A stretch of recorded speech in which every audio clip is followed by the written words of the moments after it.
você que está inscrito no nosso canal, aqui na Multiprosa. Se você ainda não está inscrito, contribua com a campanha, ganhe uma placa. Meus meninos querem uma placa de youtuber, então inscreva no nosso canal, acompanhe a gente, porque hoje a gente está aqui mais uma vez com o programa de economia criativa. A Meire, que já esteve com a gente no último episódio, tinha tanta história para contar que a gente resolveu ampliar o programa dela e voltamos. E hoje a gente vai falar do projeto Valley for Valley. Ela vai contar tudo pra gente, que é uma ponte construída do Valley Hudson, em Nova York, com o Vale do Jequitinhonha. Tem coisa mais linda. Eu já apresentei a Meire, já contei do olhar super sensível que ela tem para a arte e tanta história mineira, principalmente do Vale do Jequitinhonha, uma região que ela veio. E hoje ela está aqui para contar para a gente mais um pouquinho dessa história. Bem-vinda, Meire. Obrigada por ter essa oportunidade de estar aqui fazendo mais um bloco, né, mais uma vez, e falar desse projeto maravilhoso que foi criado por Andrea, né, Andrea Hunt, que é uma analista indiana, mora em Nova York já há bastante tempo. E é muito interessante a gente saber também que ela é uma artista plástica, então esse olhar sobre coisas preciosas, né?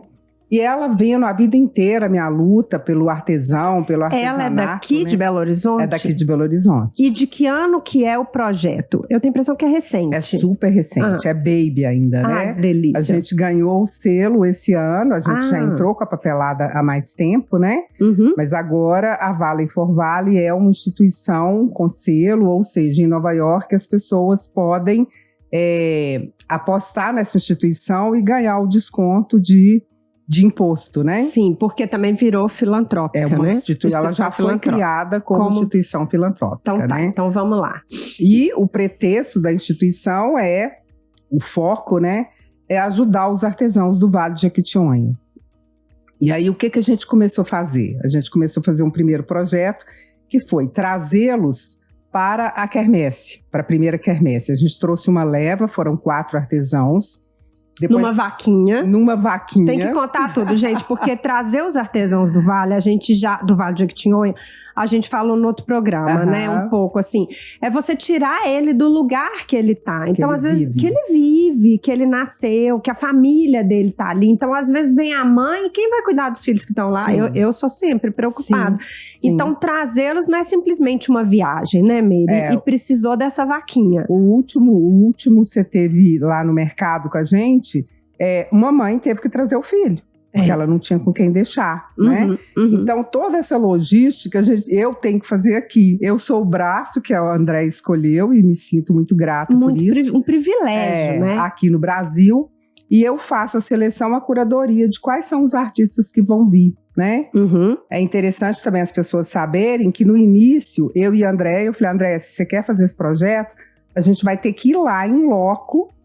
Não é na associação, é na casa de cada um, saber onde ele vive, como é que são os familiares, as dificuldades. Tem que atravessar o rio, nós vamos atravessar. Tem que passar na pinguela, nós vamos passar. Diz ela que várias vezes olhava para trás assim, tipo assim, vamos fugir, vamos desistir. É isso mesmo? Uma toleira. A gente foi em janeiro, chovendo. O carro não era próprio para subir as estradas, né? Mas assim, foi um perrengue maravilhoso e a certeza de que era isso mesmo que a gente queria fazer, né? Passar pelas dificuldades que eles passam e principalmente escutá-los, né? Quais são as dificuldades do artesanato? O que cada um sente? Porque cada região também tem sua dor, né? Sem suas dúvida. Dificuldades, né? Sem dúvida. E aí, o que eles precisam, o que eles almejam, né? Escutá-los. E aí, em cima dessa escuta que a gente está fazendo esses primeiros projetos, tudo no maior perrengue, né? A gente está no degrau, se existe o degrau 1, a gente está quase que no 0, entre o 0 e o 1, né? Então foi feita a vaquinha lá nos Estados Unidos e aqui no Brasil, que trouxe essa primeira leva. Essa primeira leva, a gente pediu para cada um doar uma peça. Essa peça foi para leilão. Olha isso. Ela fez um leilão lá em Nova York. E aí, o dinheiro desse leilão é que trouxe a segunda leva. Então, é interessante porque eles estão sabendo que a doação deles é para trazer os outros artesãos que virão. Então, até que a gente consiga, né, formar um site, fazer vendas, né, oficiais, entre aspas, né, oficiais mesmo, Sim, né, pelo site, isso. né, a gente pode usar esse termo. E a gente quer fazer isso com uma venda com preço justo, né?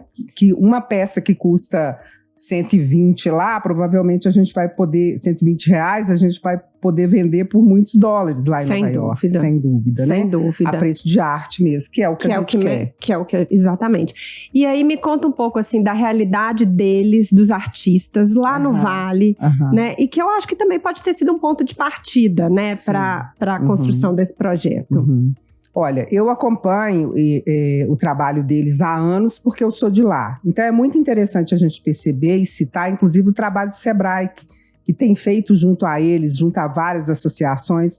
Então eu tenho percebido um crescimento em várias cidades, em vários lugares, mudança de vida, você vê que o padrão de vida, a casinha melhorou, já tem banheiro que antes não tinha, mas muitos também ainda não chegaram nesse estágio, né?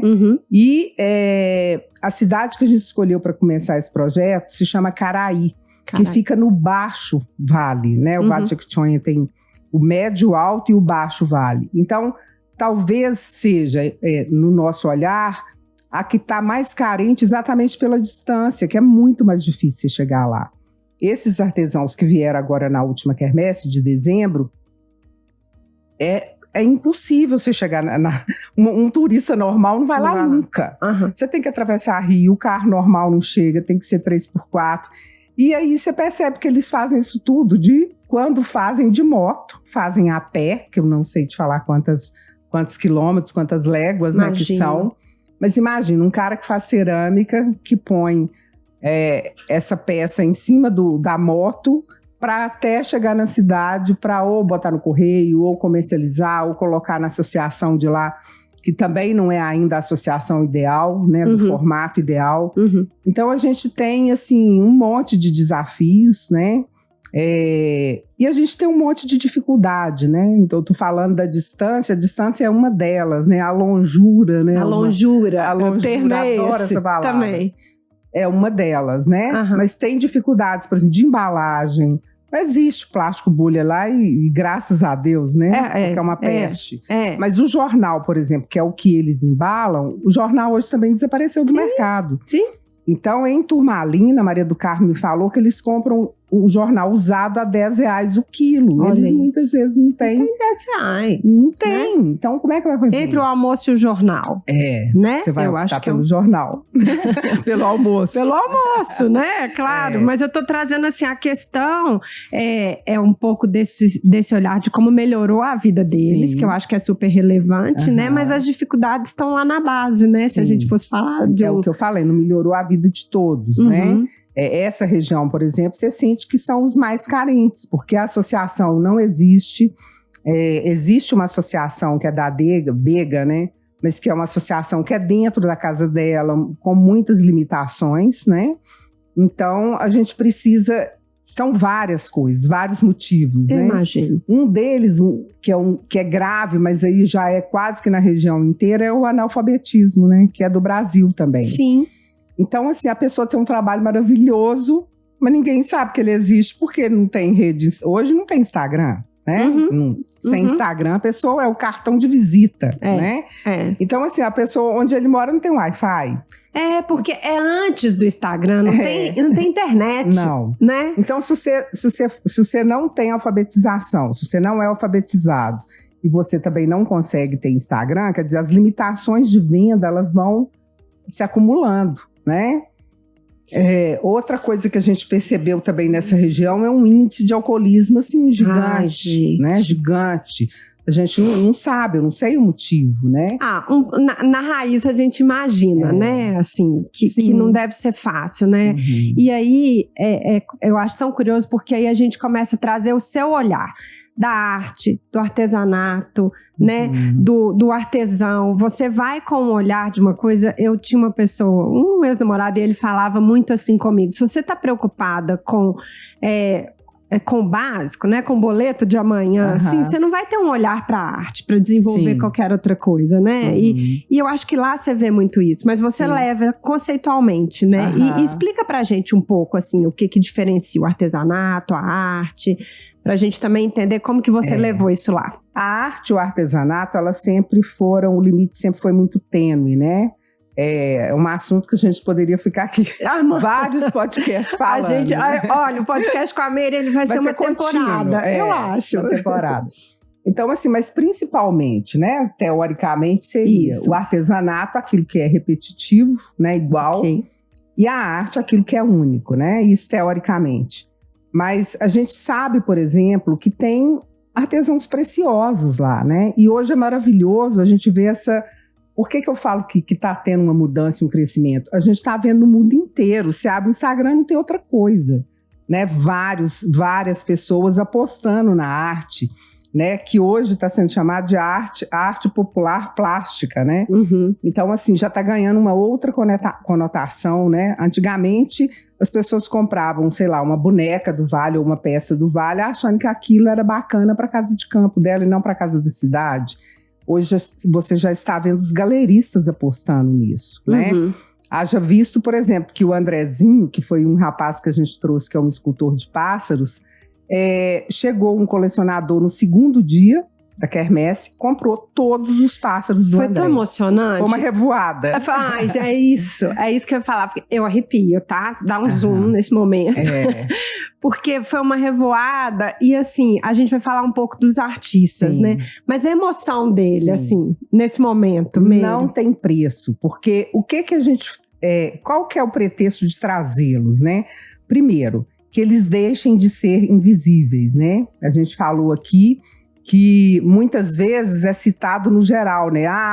Esse trabalho é do Vale do Jequitinhonha. Não, quem fez tem um nome do artista, e esse nome deve ser colocado na plaquinha em todos os lugares onde ele for. Exatamente. Então a gente traz essa pessoa para que ele deixe de ser invisível, para que ele tenha a escuta do que é o trabalho dele. E eles voltam daqui, gente, transformados. É uma injeção de autoestima, de ânimo, de acreditar naquilo que ele faz, e voltam para lá querendo fazer mais, querendo descobrir o mundo, né? É o que você falou, por exemplo, a gente trouxe uma criança agora que o Juninho, né? A Mailda ficou passeando com ele pela cidade enquanto os pais trabalhavam, nunca tinha andado de escada rolante, nunca tinha ido numa lanchonete, no McDonald's, então assim... E na praça, tá transformando e no museu. Mailda levou ele no Museu do Vale para que ele visse onde que está o pai, onde que está a mãe, onde que está o avô, nas vitrines com o nome da família. Então, é mostrar para ele, Juninho, você também pode ser isso, né? Mas se Deus quiser, você vai ser isso de uma forma melhor, né? Você consegue já destacar nomes? Dessas crianças? Não, nome dos artistas que estão nesse expoente, né? Alguns que eu acho que, assim, vocês já fizeram um trabalho até junto com a Guinhar, né? Conta um pouco dos nomes. Sim, né? Por exemplo, a gente está falando dessa família Pereira, que é uma família hoje importantíssima, sempre foi, né? A Margarida Pereira, o José Maria, o Juninho, a Rosana Pereira, que para mim hoje tem um dos trabalhos mais bonitos do Vale, eu acho, assim, em termos de originalidade, para mim ela é campeã, né? O Andrezinho, que já veio. Sim. E eu gostaria de citar duas pessoas que eu acho que podem transformar essa visão, né? Uma é a neta da Dona Isabel, que eu esqueci o nome dela agora, me desculpem, que está morando em Itaobim, que veio para Belo Horizonte, fez Guinhar e voltou para lá, para o Vale. Isso é que é maravilhoso, né? E o outro é o Augusto, que ele é de Santana do Araçaí. Ele também a mãe dele é discípula da Dona Isabel, e ele também. Ele veio para Belo Horizonte, ele ainda está cursando Guinhar, já ganhou vários prêmios. E o mais bonito é essa honra, né? Assim, eu li outro dia algum comentário de alguém falando sobre artesanato, e ela falando isso, assim, que a gente não tem que ficar feliz porque o filho do artesão resolveu fazer arquitetura, ser engenheiro. Não, a gente teria que ficar feliz se ele continuasse a fazer, mas de forma honrosa, digna, o que os pais faziam, né? Que é essa transferência do saber, né? Sim. Então, o que eu acho interessante nesses dois casos, né? é que ambos voltaram para o Vale. O Augusto leva cada boneca que ele faz aqui, ele traz o barro de lá, esculpe aqui, leva a boneca no colo de ônibus para ser queimada lá, pintada lá. Então é maravilhoso assim, essa mescla de saber um domínio de técnica muito mais sensível do que o que eles empreendem lá, é tudo quase que empírico, né? Transferência mesmo. Sim. Mas dominar a técnica, o domínio de cores, você vê que a forma como eles elaboram, sabe? O rosto, a delicadeza, o traço, exatamente. E a coloração, que é completamente diferente. E assim, única. Imprimindo novas coisas de forma suave, sem descaracterizar a origem do trabalho. E isso é magnífico. Isso é tão magnífico que eu ganhei um presente, olha só. Essa aqui é a identidade visual, isso, né? É linda. Foi feita pelo Gabriel, meu filho. Ah, então, já conta um pouco dessa identidade visual, Você tá vendo que o próprio desenho já são quase que dois Vs. Né? Dois vales, né? E dentro a gente trouxe uma gente, olha se tem mais flor, lindo, né, olha essa flor. Que é da Anísia, né? Anísia, exatamente, Lima, né? Tá aqui. Aí olha que legal, já tem a etiquetinha, conta o nome dela, a tagzinha. Tem uma... Olha, eu não sei já de quanto que vai dar para você mostrar aqui, mas eu quero contar, assim, que já tem uma característica de um, né? E me conta, ele é maravilhoso, assim, isso é maravilhoso. Sabe, sempre que eu vejo um trabalho tão assim... que hoje chama de handmade, né? Também já vai sendo colocado em outro lugar. Eu penso muito da energia que tem aqui, né? Sim. Eu sempre penso, falo, gente, olha a energia que tem nesse negócio. Cada bolinha, cada detalhe do que é feito aqui. E como que chega lá em Nova York? Entendi. Né? Como que chega? Então, assim, você tá me contando dessa boneca que vai no colo. E agora? A gente tá conseguindo já levar para lá? A gente ainda não tá conseguindo. Tem esse passo? Tem esse passo que a gente está aprendendo como que fazer isso. Talvez a gente tenha que fazer uma ONG aqui no Brasil para fazer essa exportação, né? Como que vai ser isso? Que tipo de acondicionamento que vai ter? Isso tudo a gente está estudando. Eu acho que provavelmente a gente vai ter que buscar ajuda em alguém que já tenha essa referência de trabalho para nos ensinar, né? O que eu falei, a gente está basicamente no zero, né? Então, essas peças que foram leiloadas devem ter ido no colo da Andréia, né? Igual foi daqui, na cabeça da Andréia de avião. Eu imagino. Então, assim, mas isso tudo está sendo estudado para saber de que forma, mas aí a Andréia, assim, já tem um espaço, galpão. Ótimo. E ela diz que já sonha com os containers saindo do vale e fazendo essa ponte, né? Até chegar no vale do Rio Hudson. É o tempo inteiro essa palavra, essa ponte sendo construída, é muito forte, né? Sim. Assim, é muito forte. É forte porque eu fui uma pequena artesã. Então eu sei da dificuldade que é você chegar no lugar certo, na loja certa, ter o contato da pessoa ideal. Então hoje eu falo que se eu posso fazer isso por essas pessoas, né, que são da mesma região, eu vou fazer porque é estreitar caminho, né? Mostrar atalho para eles, né? É valorizá-los de uma forma mais rápida, né? Porque o tempo corre, né? E é tão curioso porque vocês também estão aprendendo. Então, assim, eu falo... A gente está completamente aberto, né? Então, inclusive você que estiver ouvindo o nosso programa, se tiver alguma ideia, né? Se tiver alguma experiência, entre em contato com a gente, conta como que foi isso, né? Eu até conversando com você, tô pensando em umas 2 pessoas que podem conectar e fazer isso chegar lá. Porque, assim, você sair do vale, voltar para lá, levar a sua arte para o outro lado do mundo... É de uma riqueza, né? É de uma riqueza, maravilhoso, é muito né? maravilhoso. A Andréia não tem feito outra coisa a não ser pesquisas e conversado com outras pessoas de lá que já fazem esse trabalho no mundo inteiro, por exemplo. Tem uma senhora que trabalha só com tear, com a arte do tear. Então ela faz isso, já fez, sei lá, na África, na Venezuela. Então ela vai mostrando as dificuldades, o que pode ser acrescido, né? A Andréia já descobriu uma feira que existe... Né? Eu acho que é Santa Fé, no México, que é uma feira só de filantropia artística. Então, por exemplo, a gente pode, né, a partir do momento que a gente tiver todas essas partes burocráticas resolvidas, né? levar um lote de peças para ser vendido nessa feira. Então, a gente está nesse momento, todo mundo, secretário de Cultura, o Tiago do Sebrae, conversa e reunião com todos para ver quem pode nos ajudar, quais informações, né? Por exemplo, a parte de transporte, eu tenho certeza que o Sebrae nos ajudaria, né, de trazer do Vale até para cá, viabilizar. Então, assim, é somar esforços mesmo, né? Então, olha quantas pontes, né? No início ela falou que é uma viagem perrengue, numa longura, que atravessa o Rio, né? E eu já faço link com o Rio Hudson, né? Também, que tá lá na outra ponta.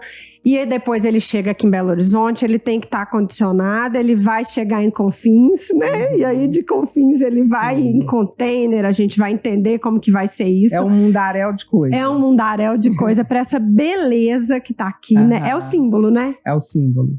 E isso em parede, né, Samara? A gente tem visto muito em revista, elas fazem de vários formatos.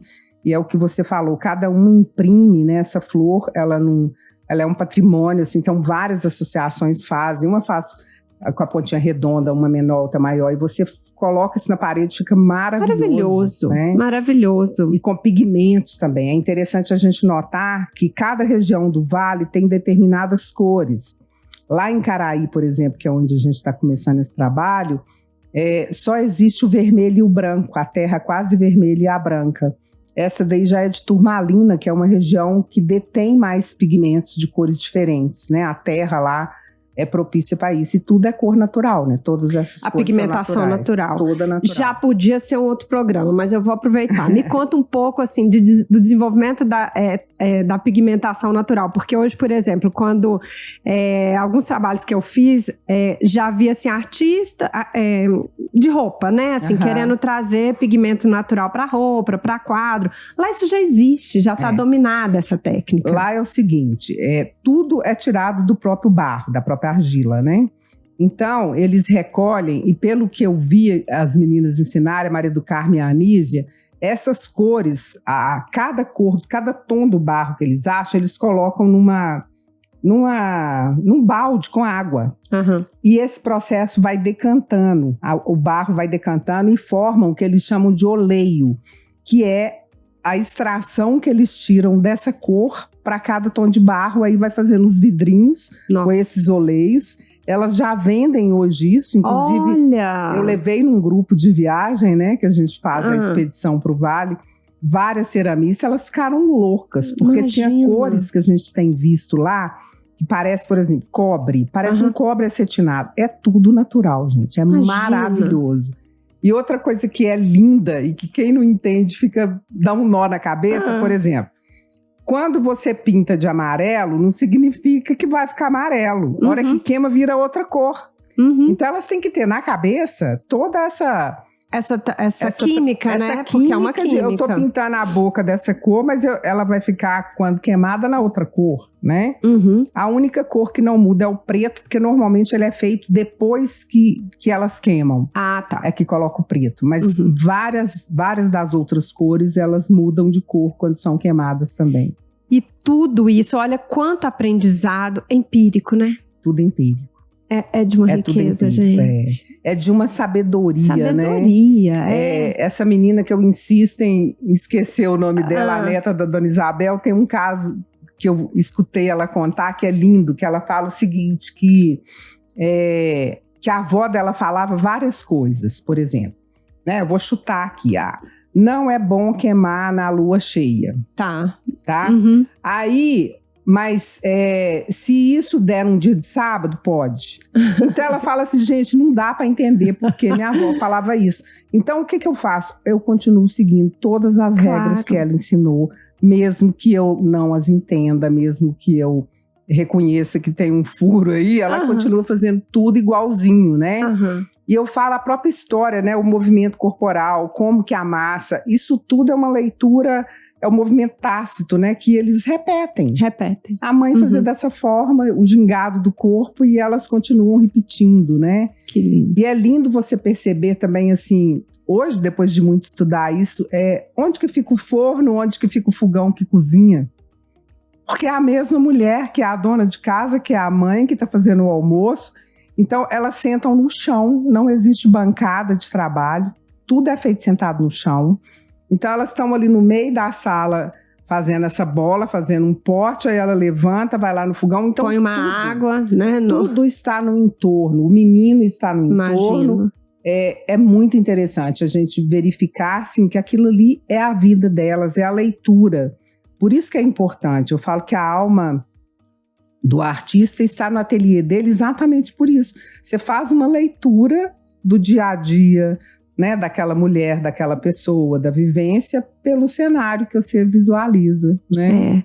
Eu ia pedir a Meire para encerrar, né, até porque é o último programa dessa temporada e do ano, né, com uma mensagem pra gente. Mas eu acho que foram tantas, né, Meire, que você contou aqui. Mas eu acho que a gente pode falar do Vale, sabe? Que eu acho que as pessoas que eu tenho levado pro Vale, eu e a Cássia e o JR, eu acho que elas estão indo lá buscar, né, nas expedições, e talvez nesse projeto também da Vale for Vale, que é pelo que eu vim falar, né? Eu acho que a gente está indo buscar muito do que a gente perdeu aqui na cidade grande, que é o encanto pela vida, a simplicidade. Se tem uma coisa que eles têm, é resistência, resiliência, né? Então, assim, ir para o Vale e trazer essas pessoas para cá e visualizá-las junto com a gente é ter lição de vida, de todas essas coisas que eu acho que a gente perdeu aqui na correria, talvez até na arrogância, né, na grandiosidade que a gente vive, e eles dão lição pra gente disso, de humildade, de simplicidade, de resiliência.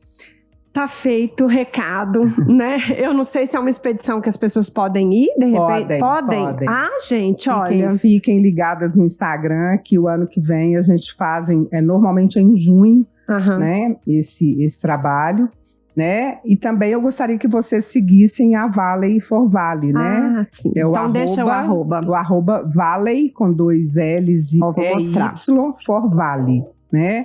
E mais uma vez agradecer a Andréia Fiuza Hunt, né, grande amiga, por esse trabalho maravilhoso que ela teve ideia de fazer. Maravilhoso. Né? E a gente agradece mais uma vez Obrigada. pelo seu tempo, por ter vindo aqui. Né, a você, a Alê, ao CDL por essa oportunidade. Maravilhoso. Tá? Obrigada, gente. Um beijo.